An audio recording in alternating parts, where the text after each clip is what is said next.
안녕하십니까. 이베스트투자증권 글로벌 상품 영업팀의 김태현 차장입니다.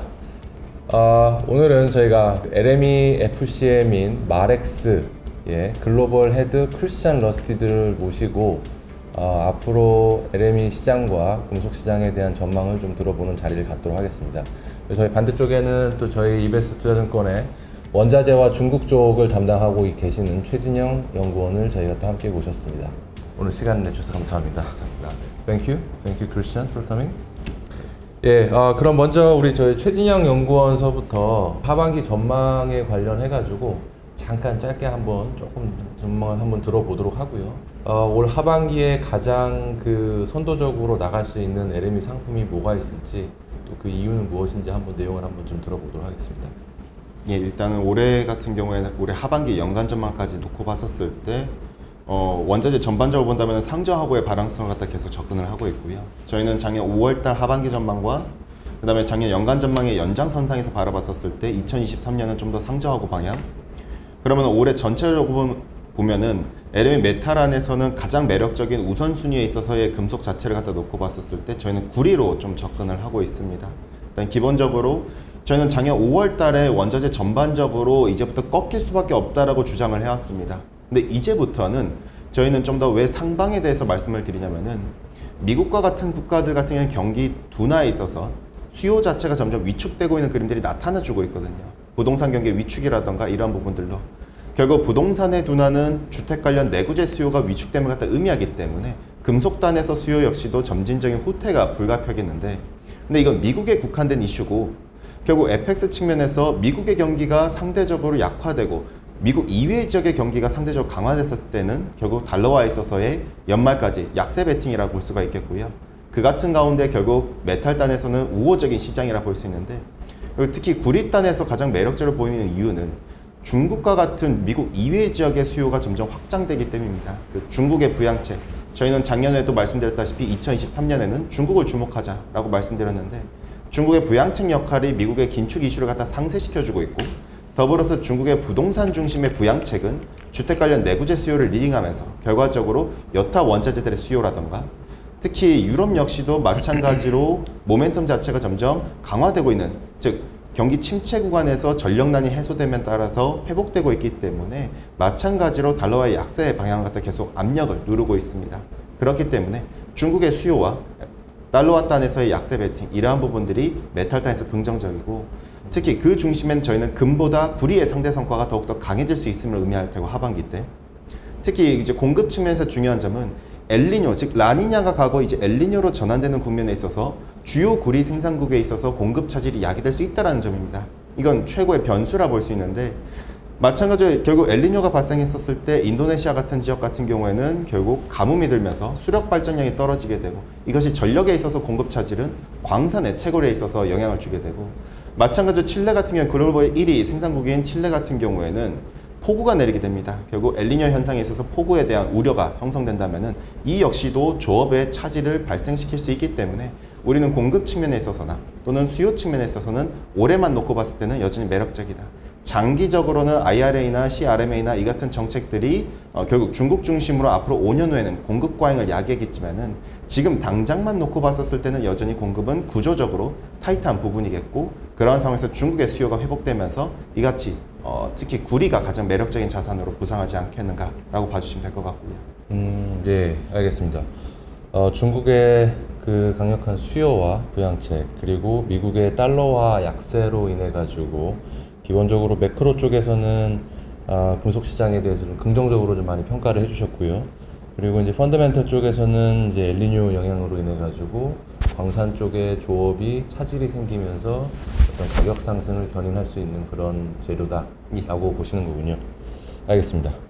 Our analyst has mentioned that for the next 6 months,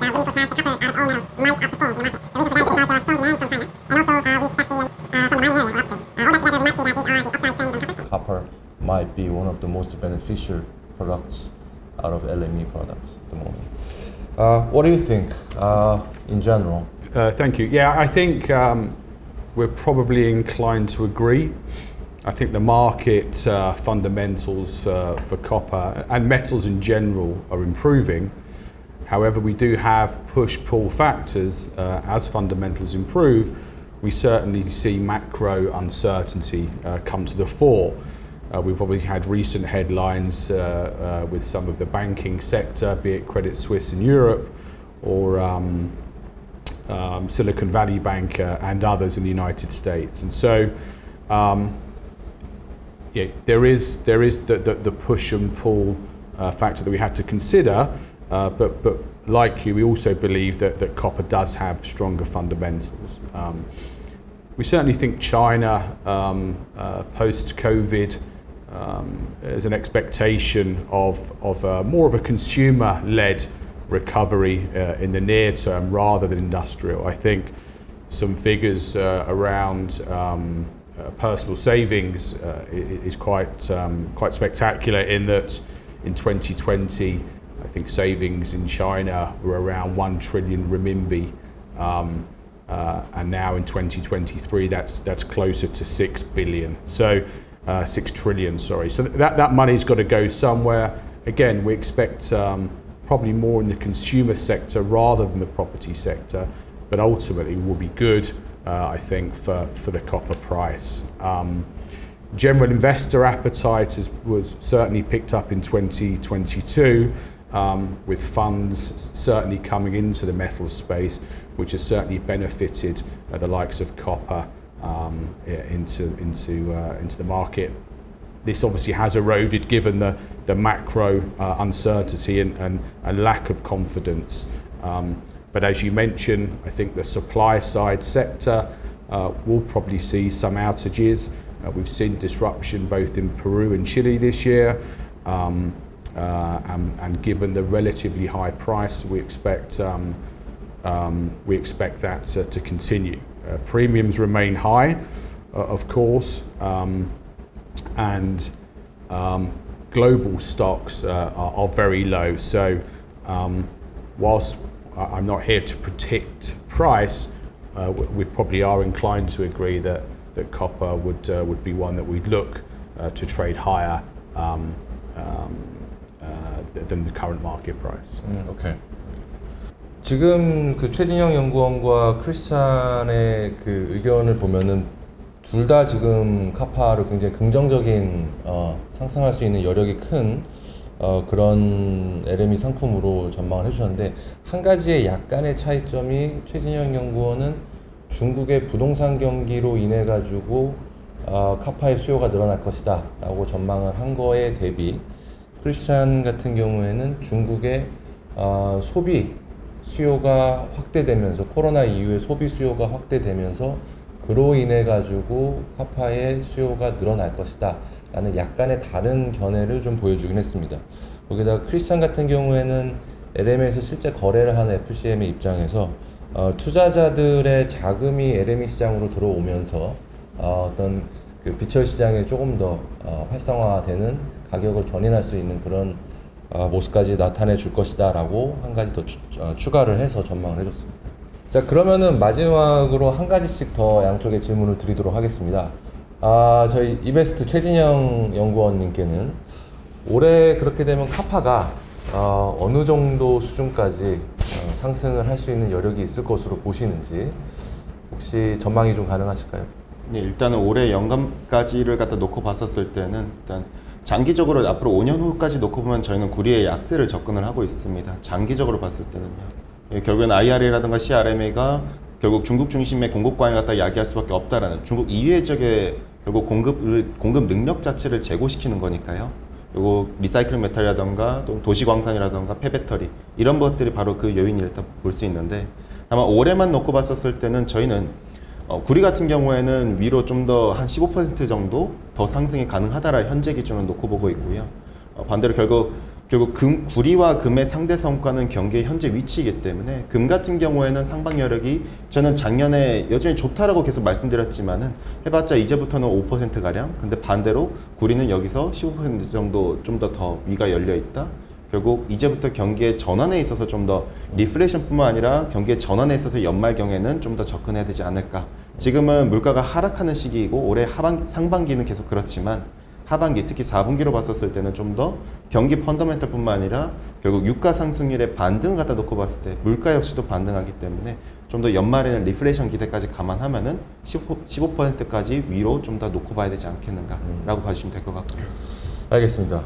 지금 카파 가격이 한 거의 9,000불 정도 수준에 와 있는데 거기 그 수준에서 지금 계속 횡보를 좀 하고 있는 모습을 보여주는데 올 하반기에 좀 15% 상승 한번 기대를 한번 해보도록 하겠습니다.